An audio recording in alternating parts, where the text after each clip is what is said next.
자, 우리 다시 한번 옆에 분들과 인사하기 원합니다. 오늘 정말 잘 오셨습니다. 은혜 받기 원합니다. 자, 오늘 예배 가운데 참석하실 여러분들에게 우리 하나님의 한량없는 은혜가 함께 하시게 되시기를 주님의 이름으로 축복합니다. 오늘 우리가 읽은 이 본문을 보면 하나님께서 이스라엘 백성들을 구원하시기 위해서 기드온이라는 사람을 부르시는 장면이 담겨져 있습니다. 자, 그런데 오늘날 이 시대를 살아가는 우리들의 입장에서 볼 때에는 자, 기드온이라는 사람이 얼마나 속이 터지는지 모릅니다. 자, 어쩌면 그렇게 말이 많고 핑계가 많은지 자, 부르시는 하나님 앞에 좀처럼 순종을 합니까? 못합니까? 예, 순종을 못하고 있습니다. 자, 그러나 그럼에도 불구하고 우리 하나님께서는 이렇게 좋지 못한 태도를 가지고 있는 기드온을 결단코 외면하지 않으십니다. 자, 아주 오랫동안 참고 인내하시면서 기다리시는데요. 자, 바로 이 과정이 얼마나 은혜로운지 모릅니다. 자, 그래서 이번 시간에는 우리가 바로 이 과정을 추적해 보려고 하는데요. 자, 과연 하나님께서는 당신의 사랑하는 자녀들을 어떻게 대우하실까? 자, 하나님께서는 우리 한 영혼 한 영혼을 대하는 바로 그 사랑의 방식을 우리가 배우시고 우리 한 사람 한 사람이 생명을 누리시게 되시기를 주님의 이름으로 축복합니다. 자, 그렇다고 한다면 이제 본격적으로 이 말씀을 묵상해 보려고 하는데요. 자, 먼저 12절을 보니까 하나님께서 기드온에게 나타나서 큰 용사여 여호와께서 너와 함께 계신다라고 말씀하십니다. 자, 그런데 바로 이때 기드온은 어떤 태도를 보이고 있습니까? 자, 우리 다 같이 13절 말씀 같이 한번 읽어보겠습니다. 시작. 기드온이 그에게 대답하되 오 나의 주여 여호와께서 우리와 함께 계시면 어찌하여 이 모든 일이 우리에게 일어났나이까? 또 우리 조상들이 일찍이 우리에게 이르기를 여호와께서 우리를 애굽에서 올라오게 하신 것이 아니냐 한 그 모든 이적이 어디 있나이까? 이제 여호와께서 우리를 버리사 미디안의 손에 우리를 넘겨주셨나이다 하니. 자, 이거 무슨 말입니까? 자, 하나님께서 이스라엘과 함께 한다라는 것은요, 새빨간 거짓말이라는 것입니다. 자, 지금 자신들은 미디안 백성들에 의해서 이 크게 고난을 당하고 있는데, 자, 이것은 하나님께서 자신들을 버린 것이 분명하다라고 말합니다. 자, 그러니까 여러분 기드온이 이 보통 내기가 아닌 것 같습니다.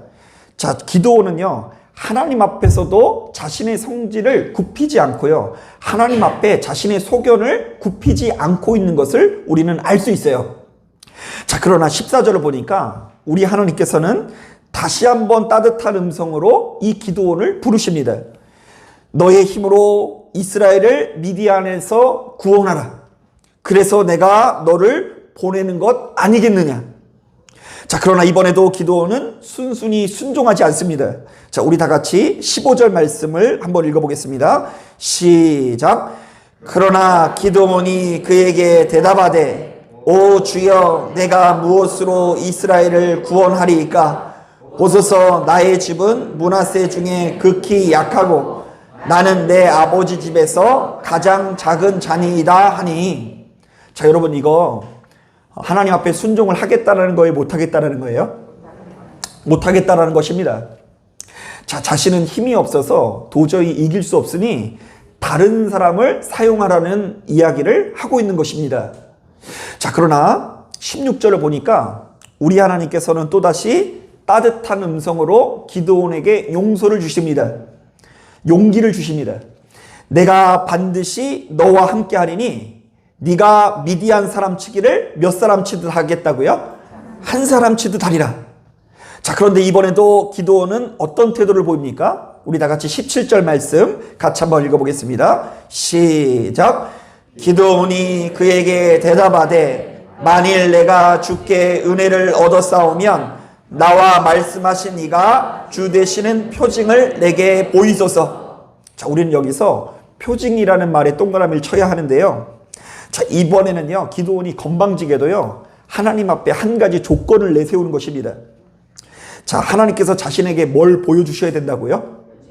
예, 깜짝 놀랄 만한 표적을 보여주시지 않으면 자신은 일하지 않을 거라고 하나님 앞에 이렇게 협상을 맺고 있는 것을 알 수 있어요. 자, 그러나 하나님께서는 이번에도 기드온을 용납하시고 또다시 은혜를 베푸십니다. 자, 19절부터 20절을 보니까 하나님께서 실제로 표적을 보이시는데요. 자, 기드온이 예물을 준비하다가 해가지고 바위 위에 올려놓으니까 바위 위에서 이 불이 솟아올라서 그 모든 예물을 불태워버린 것입니다. 자, 이거 뭐예요? 기드온이 그토록 바랬던 뭐가 나타난 것이죠? 표적이 나타난 것입니다. 자, 이거 얼마나 기쁜 일입니까? 저 같으면요, 우리 성도님들 앞에서 소리칠 것 같아요. 자, 보시라고. 지금 보셨냐고. 누가 기도한 대로요? 제가 기도한 대로. 그 기도한 대로 응답이 온 것을 보았냐라고 물을 것 같습니다. 자, 그런데 이번에도 기드온의 반응이 좀 이상합니다. 자, 우리 다 같이 22절 말씀을 다시 한번 읽어보겠습니다. 시작.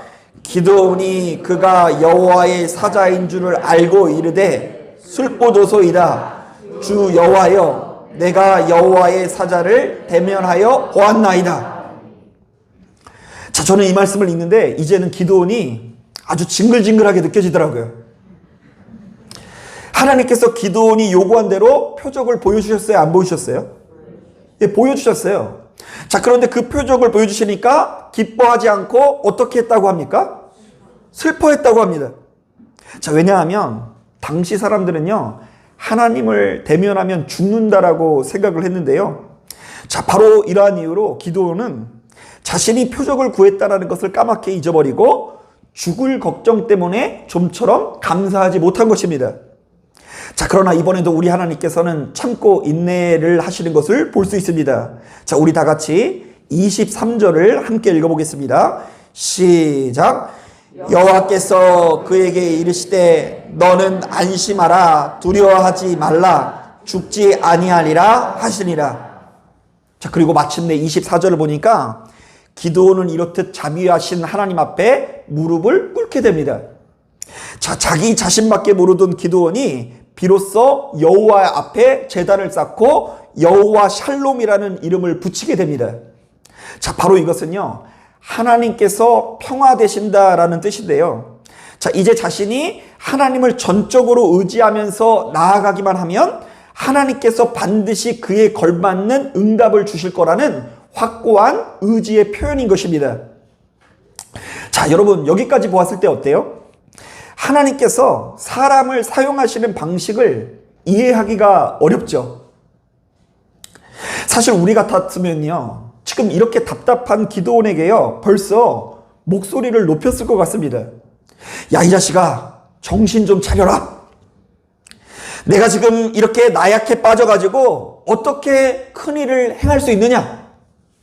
자, 네가 이렇게 정신을 차리지 않으면 내가 너 말고 다른 사람을 쓰겠다라고 이 윽박질렀을 것 같다라는 생각이 들기도 합니다. 자, 그러나 하나님께서는 시종일관 불순종하고 도무지 말을 들어먹지 않는 기드온을 오래 참고 끝까지 기다려 주시는 것입니다. 자, 기드온이 자기 혼자서 원망을 했다가 자신이 없어서 무너졌다가 두려움에 사로잡혀서 벌벌 떠는 이 모든 가정 가운데 잠시도 가만히 있지 못하는 이 기드온을 향해서 우리 하나님께서 한결같이 말씀하시는 것입니다. 자, 어떻게 해요? 큰 용사여, 여호와께서 너와 함께 하실 것이다. 너는 안심하라, 두려워하지 말라. 너는 죽지 아니하리라. 자, 그렇다고 한다면 이 시대를 살아가는 우리들은 바로 이 말씀을 묵상하면서 크게 두 가지를 기억해야 합니다. 먼저 첫 번째로는요, 지금 이 시대 가운데서도 나를 향한 하나님 아버지의 사랑은 결단코 변함이 없다라는 것을 반드시 기억해야 합니다. 우리 한번 따라해 볼까요? 나를 향한 하나님 아버지의 사랑은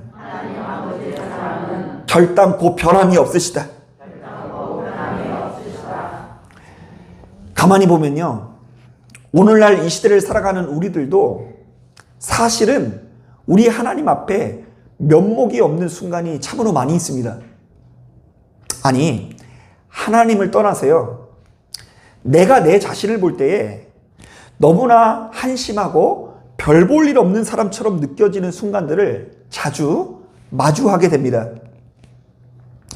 여러분, 청년들 같은 경우 남들처럼 좋은 대학에 나오지 못하고 좋은 직장에 취직하지 못할 때에 괜시리 서글프다는 생각이 몰려올 수 있습니다. 자, 다른 친구들은 다 앞서가는데 나만 뒤처진다라는 패배감에 사로잡힐 수가 있죠. 또 어르신들은요, 어르신대로요, 흘러가는 세월 앞에 뭐 하나 이뤄놓은 것 없다라는 생각 때문에 지나온 세월을 떠올리면 후회밖에 남지 않는다라고 고백하시는 분들이 참으로 많이 있습니다. 자, 남들처럼 좋은 집을 소유하지 못하고 통장 잔고도 충분하지 않은 것을 보니 스스로의 모습이 참으로 한심하게 느껴지는 순간이 찾아온다라는 것입니다. 자, 또 어떤 분들은요, 무너진 이 가정생활을 보면서 자기 자신이 크게 실패했다라는 생각에 사로잡히기도 합니다. 자, 부부지간에 그 어떤 애정 하나 없이 미움과 증오만 남아있는 것을 보면서 인생의 그 환멸 비슷한 것을 느낄 수도 있고요. 자, 그리고 무엇보다 너무나 삐딱하게 자란 자녀들을 보면서 내가 저 아이들을 조금 더 지혜롭지 못하게 키웠다라는 생각 때문에 스스로를 자책하는 이 부모들의 모습을 자주 목격하게 됩니다. 좌우지간 우리들은요, 내 자신이 너무나 별 볼 일 없는 사람처럼 느껴지는 순간들을 너무나 자주 경험하게 된다는 것입니다. 자, 그러나 하나님을 믿는 우리들은 바로 이러한 어둠의 목소리에 맞서서 하나님 아버지의 음성을 들어야 합니다.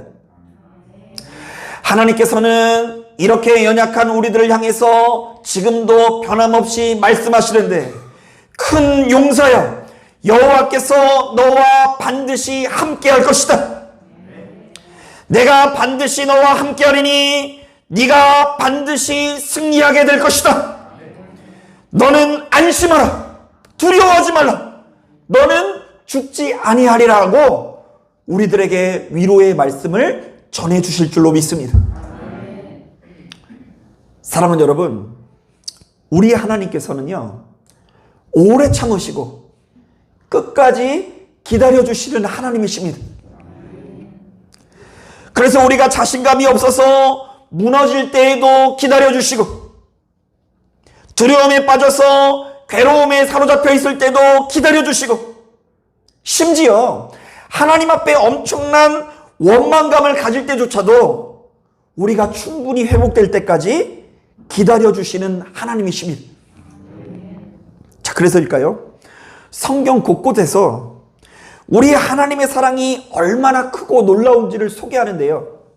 자, 요한복음 3장을 보니까 하나님이 세상을 이처럼 사랑하사 독생자를 주셨으니 이는 그를 믿는 자마다 멸망하지 않고 영생을 얻게 하신다라고 말씀하십니다. 또한 요한일서 4장을 보니까 하나님의 사랑이 우리에게 이렇게 나타난 바 되었으니 하나님이 자기의 독생자를 세상에 보내심은 그로 말미암아 우리를 살리려 하심이라. 사랑은 여기 있으니 우리가 하나님을 사랑한 것이 아니요, 하나님이 우리를 사랑하사 우리 죄를 속하기 위하여 화목제물로 그 아들을 보내셨습니다. 사랑하는 여러분, 하나님께서는요, 자기 기분이 내키는 대로 사람을 좌지우지 하시는 분이 아니십니다. 또한 두둑한 복채나 요구하시는 이 잡신들과는 비교할 수가 없으신 분이십니다. 하나님께서는 자비와 사랑이 충만하시사 우리에게 끝까지 힘과 용기를 주시는 분이십니다. 어떤 경우에도 우리를 고아와 같이 내버려 두지 아니하시고 끝까지 위로하시는 하나님이신 것을 반드시 기억해야 될 줄로 믿습니다. 그러므로 우리는 바로 이러한 하나님을 오해해서는 안 됩니다. 나는 나를 포기해도 우리 하나님께서는 나를 포기한다, 포기하지 아니하신다? 포기하지 아니하신다. 이 세상에 있는 모든 사람들이 나를 외면하고 박대한다고 할지라도 하나님께서는 끝까지 나와 동행하신다라는 것을 기억하시길 바랍니다. 바로 그때에 우리에게 찾아오는 무수히 많은 어둠을 이길 수 있습니다. 바로 이것이야말로 진정한 생명의 시작이라는 것을 반드시 기억하시길 바랍니다. 그런가 하면 두 번째로, 하나님께서 이렇듯 자비와 사랑이 넘치는 분이시기 때문에 하나님을 믿는 우리들도 역시 우리 주변에 있는 사람들의 연약함을 감싸줄 수 있어야 합니다. 자, 특히 내게 가장 가까운 사람들의 허물을 덮어주면서 이렇게 말할 수 있어야 합니다. 큰 용사여, 여호와께서 너와 함께 할 것이다. 자, 왜요? 우리의 주인 되시는 하나님께서 이렇게 허물 많고 연약한 나를 오래 참고 기다려 주셨기 때문에, 자, 그분의 종된 우리들도 그 방식 그대로 우리 주변에 있는 누군가를 섬겨야 하는 것입니다. 자, 그런데 하나님을 믿는 우리들이야말로 그렇지 못할 때가 참으로 많이 있습니다. 자, 누군가를 기다려주지 못하고 참아주지 못하고 누군가의 부족함을 세워주기 위해서 조금도 노력하지 않는다라는 것입니다. 자, 도리어 하나님을 믿는 우리들이야말로 우리 주변에 있는 사람들에게 얼마나 상처 주는 말을 많이 하는지 모릅니다. 누군가가 배움이 짧고 상식이 부족하면요, 그 사람의 머리를 쥐어박으면서 무식하다고 핀자를 주기 일쑤이고요. 자, 누군가가 행동이 느리고 날쌔지 못하면 속이 터질 것 같다고 하면서 혼자서 뛰쳐나가기 일쑤입니다. 자, 그러니까 나도 부족하면서 우리는 다른 사람들의 부족한 것들을요, 기다려준다, 못 기다려준다? 못 기다려줄 때가 많다는 거예요. 자, 그러니 어떻게 우리들의 가정 가운데 선한 것이 나올 수 있겠습니까? 우리는 너무나 열렬히 하나님을 섬기는 것 같으나 사실은 세상 사람들보다도 못한 삶을 살아가기가 십상인 것입니다. 자, 이런 점에서 누가복음 11장에 나오는 말씀이 너무나 무섭게 느껴집니다. 스스로 분쟁하는 나라마다 황폐하여지며 스스로 분쟁하는 집은 무너지느니라. 너희 말이 내가 바알세불을 힘입어 귀신을 쫓아낸다 하니 만일 사탄이 스스로 분쟁하면 그의 나라가 어떻게 서겠느냐. 자, 이게 무슨 말입니까? 사단도요, 자신이 목적한 것을 이루기 위해서 자기들끼리 분쟁을 한다 안 한다? 사단이 우리가 봤을 때 엄청 성질이 나빠서 싸울 것 같죠? 자, 그런데 사단이요, 원하는 것을 얻기 위해서 서로 어떻게 한다고요? 똘똘 뭉친대요. 자, 그런데 우리 주 예수 그리스도를 따르는 우리들이 매사에 다투고 분쟁한다고 한다면 원수 마귀의 공격을 어떻게 이길 수 있겠습니까? 자, 이것은요, 원수 마귀보다도 능력 없는 삶이고요, 두말할 것도 없이 스스로 무너질 수밖에 없는 것입니다. 자, 이런 차원에서 우리가 진정으로 하나님의 백성이라고 한다면 바로 이것을 정말로 심각하게 고려해 봐야 합니다. 자, 지금 나와 내 가정은 하나님 앞에 어떤 모습일까? 우리들은 타인의 연약함을 감싸주면서 오랫동안 기다려주는 모습인가? 아니면 좀처럼 기다려주지 못하고 스스로 분쟁하는 모습인가를 돌아봐야 할 줄로 믿습니다. 만약 우리가 입술로는 하나님을 믿노라 하면서도 충분히 기다려주지 않고 감싸주지 않는다면 여호와 샬롬, 하나님께서 허락하시는 평안은 온전히 누릴 수 없을 것입니다. 자, 그러므로 우리는 24절 말씀을 묵상하면서 기드온이 고백하는 여호와의 샬롬, 하나님의 평안이 그에게 어떤 과정을 통해서 내려왔는지를 유념해 볼 필요가 있습니다. 자, 기드온이 누리는 바로 이 평안은 어디에서 왔습니까? 기드온이 누리는 바로 그 기쁨은 어떤 과정을 통해서 기드온에게 전해졌을까요? 우리도 역시 오래 참고 기다릴 수 있어야 합니다. 우리 안에 하나님의 자비로운 성품과 기질이 자리 잡게 될 때에 진정한 생명을 누릴 수 있다는 것을 반드시 기억하시길 바랍니다. 자, 말씀을 정리합니다. 오늘 우리가 읽은 이 본문은 하나님께서 소인배와 같은 기드온을 부르셔서 큰 용사로 사용하시는 장면이 담겨져 있습니다.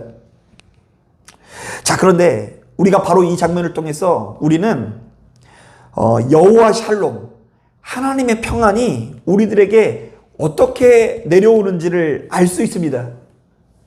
자, 하나님의 평안이 우리에게 어떻게 내려올까요? 먼저 첫 번째, 하나님을 믿는 우리들은요, 나를 향한 하나님 아버지의 사랑이 결단코 변함이 없다라는 것을 기억해야 합니다. 자, 그런가 하면 두 번째로, 하나님께서 이렇듯 자비와 사랑이 넘치는 분이시기 때문에 하나님을 믿는 우리들도 역시 우리 주변에 있는 사람들의 연약함을 감싸주어야 한다는 것을 기억해야 합니다. 자, 우리 한번 따라해 볼까요? 주변에 있는 사람들의 연약함을 감싸주는 것이 여호와 샬롬이다. 그러니까 기드온이라는 사람이 특출나서 내려온 것이 아니라 하나님께서 오래 참고 기다려 주셨기 때문에 바로 그 기드온에게 여호와 샬롬의 은혜가 내려진 거예요. 여러분, 바로 그때에 소인배가 큰 용사로 거듭나고 여호와 샬롬, 하나님의 평안이 우리에게 자리 잡게 될 것입니다. 자, 기도하겠습니다.